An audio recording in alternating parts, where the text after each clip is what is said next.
వైఎస్ఆర్సీపీ అధినేత జగన్మోహన్ రెడ్డి మీద సంచలన వ్యాఖ్యలు చేశారు ఆంధ్రప్రదేశ్ మంత్రివర్యులు నారా లోకేష్ గారు. ప్రవీణ్ పగడాల మరణాన్ని అడ్డుపెట్టుకొని రాష్ట్రంలో రాజకీయ మతపరమైనటువంటి విద్వేషాలను రెచ్చగొట్టాలని జగన్మోహన్ రెడ్డి ప్రయత్నం చేసినట్టుగా నారా లోకేష్ గారు కొన్ని వ్యాఖ్యలు చేసినటువంటి నేపథ్యంలో ఈ అంశం మీద మనం పూర్తి స్థాయిలో విశ్లేషణ చేసుకుందాం. ప్రస్తుతం మనతో పాటు ఉన్నారు ప్రముఖ రాజకీయ విశ్లేషకులు, ప్రముఖ సీనియర్ జర్నలిస్ట్ దుర్గాకుమార్ గారు. సార్తో మాట్లాడు. నమస్తే సార్. నమస్కారం కృష్ణ గారు, మన వీక్షకులు కూడా. సార్, ప్రవీణ్ పగడాల గారి మరణాన్ని అడ్డం పెట్టుకొని రాష్ట్రంలో మత విద్వేషాలు రెచ్చగొట్టాలని జగన్మోహన్ రెడ్డి ప్రయత్నం చేశారు అంటూ నారా లోకేష్ గారు జగన్మోహన్ రెడ్డి మీద సంచలనమైనటువంటి వ్యాఖ్యలు చేయడం జరిగింది. ఏంటి సార్, దీన్ని ఎలా చూడాలి? ఇది సంచలనమైన వ్యాఖ్య అదండి, వాస్తవమైన వ్యాఖ్య. ఓకే, ఇది 100కి 1000% నిజమైన వ్యాఖ్య.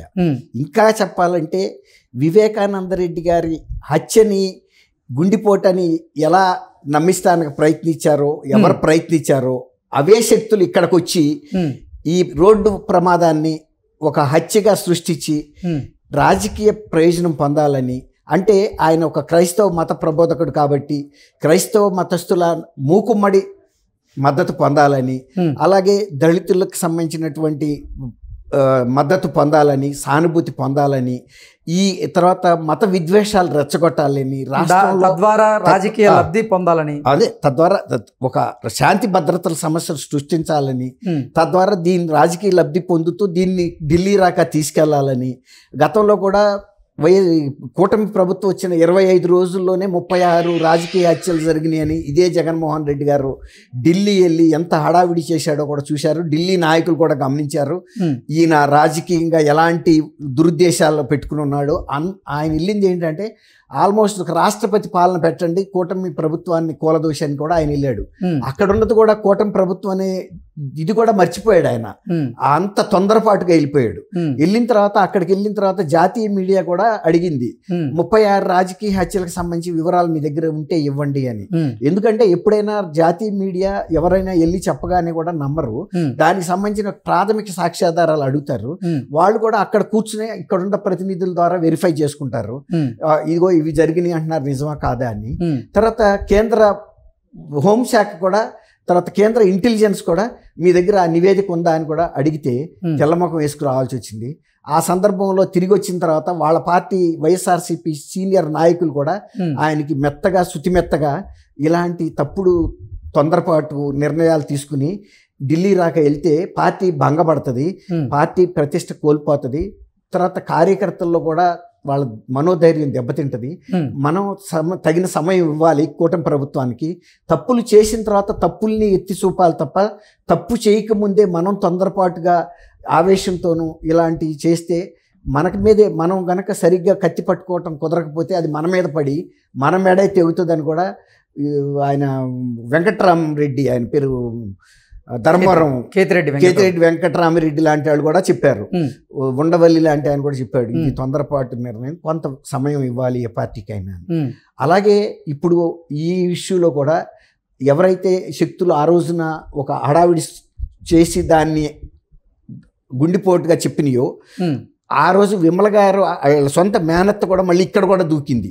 ఆ కేసునేమో మాఫీ చేయమంటుంది.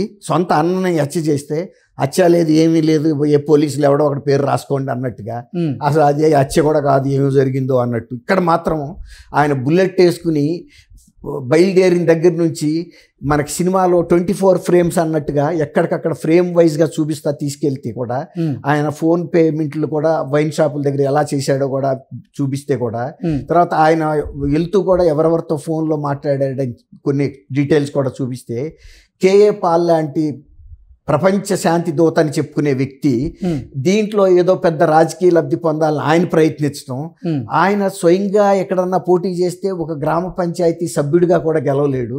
ఆయన ఒక శాంతి పార్టీ, ప్రజాశాంతి పార్టీ అని, అందులో ప్రజలు లేరు, శాంతి లేదు, అశాంతి ఉంది, ప్రజలు లేనే లేరు, ఆయన ఒక్కడు తప్ప. అలాంటి ఒక పార్టీ పెట్టుకుని ఏదో ఇక్కడ 2 రాష్ట్రాల్లో ఏదో చేయాలని తాపత్రయపడుతూ ఒక కామెడీ పీస్ లాగా మిగిలిపోయాడు ఆయన. ఒకప్పుడు ప్రపంచ శాంతి దూతగా ఉన్నమాట వాస్తవమే. మనం ఒక రాకెట్ కూడా దాని సమయం అయిపోయిన తర్వాత, దాని శక్తి అయిపోయిన తర్వాత, దాని ఇంధనం అయిపోయిన తర్వాత ఎలా అయితే స్క్రాప్లో తూకానికి అమ్ముతామో ఇవాళ అదే పరిస్థితి అవుతుంది. నిజమే, ఒకప్పుడు నువ్వు కొన్ని దేశాధ్యక్షులతో మాట్లాడావు, కొన్ని దేశాల దేశాధినేతలు నీ దగ్గరికి వచ్చేవాళ్ళు చర్చలకు, అదంతా నిజమే, నిన్ను కాదంటలా. కానీ ఆ తర్వాత ఇవాళ నీ స్థానం ఏంటి మర్చిపోయి ఇవాళ నిన్న ఆయన భార్య జెస్సికా గారు, ఎవరైతే ప్రవీణ్ పగడాల గారు ఉన్నాడు, ఆయన భార్య మాట్లాడిన పరిణితిని వీళ్ళకి చెప్పు దెబ్బ లాంటిది. ఆమె అంత కష్టంలో కూడా నిజమైన క్రిస్టియన్ ఎలా వ్యవహరిస్తారో అంత పరిణితిగా మాట్లాడి, అది క్రిస్టియానిటీ అంటే. క్రైస్తవ చెప్పిన సూత్రాలను ఆమె పాటించింది. ఇంత బాధలో మమ్మల్ని పలకరించి ప్రవీణ్ పగడాల గారి మరణం తాలూకా బాధను కూడా ఆవిడ దిగమింగుకొని, మాకు ప్రభుత్వం మీద సంపూర్ణమైనటువంటి నమ్మకం ఉంది, మీరు మత విద్వేషాలను ఎవరు రెచ్చగొట్టేటువంటి ప్రయత్నం చేయకండి, మతాల మధ్య సామరస్యపూర్వక వాతావరణం ఉండాలి, అది అవసరం కూడా అంటూ ఆవిడ వ్యాఖ్యానం. అదే చెప్తున్నా అండి. అంత బాధలో కూడా ఆమె ఏం చెప్పిందంటే, ఈ బాధలో మమ్మల్ని పరామర్శించి మాకు నైతిక మద్దతు ఇచ్చి ధైర్యం ఇస్తున్నటువంటి, ఆత్మధైర్యాన్ని ఇస్తున్నటువంటి అభిమానులందరికీ నేను కృతజ్ఞతలు చెప్తున్నాను.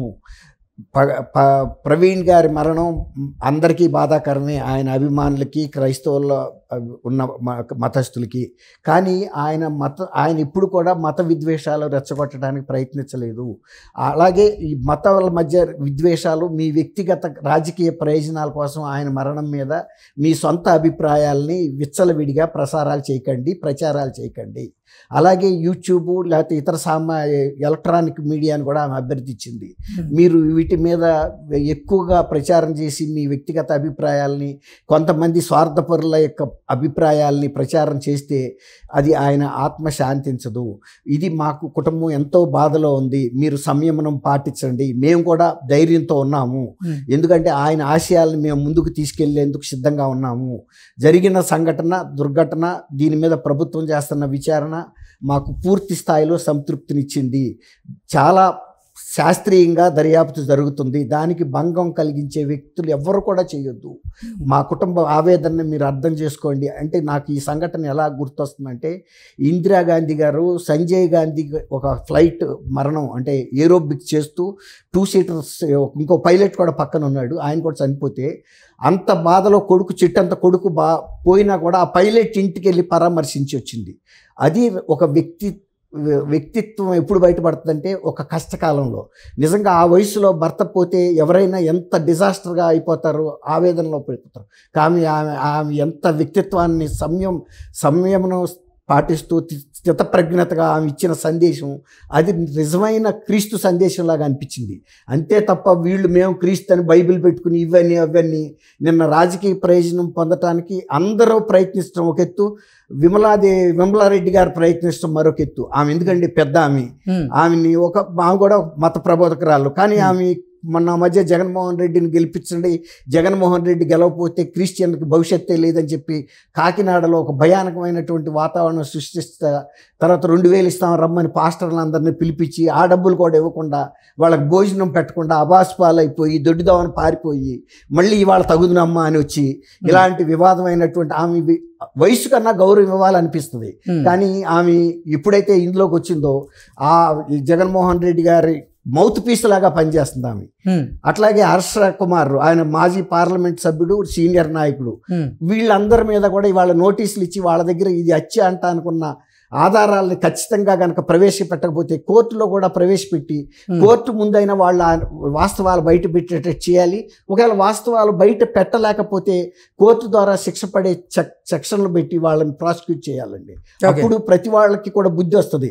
లేకపోతే ఎవరి స్వార్థానికి, ఆమె జెసికా చెప్పినట్టు ఎవరి స్వార్థానికి వాళ్ళు ఇలాంటి మరణాలని, రోడ్డు ప్రమాదాల్లో జరిగిన మరణాలను కూడా వివాదాస్పదం చేసి రాజకీయ ప్రయోజనాలకి, మతపరమైన ప్రయోజనాలకి, లేకపోతే విద్వేషాలు రెచ్చగొట్టడానికి సమాజంలో వాడుకునే స్వార్థ శక్తులకి ఆమె చెప్పు దెబ్బలాగా ఉంది జెసికాని నేను అభినందిస్తున్నాను. వారి కుటుంబానికి మనందరం కూడా బాసటగా నిలవాలి, ఆమెకు కూడా ధైర్యం ఇవ్వాలని దేవుణ్ణి ప్రార్థిస్తాం. Okay sir, thank you so much అండి. థ్యాంక్ యూ కృష్ణ గారు, మన వీక్షకులకు కూడా.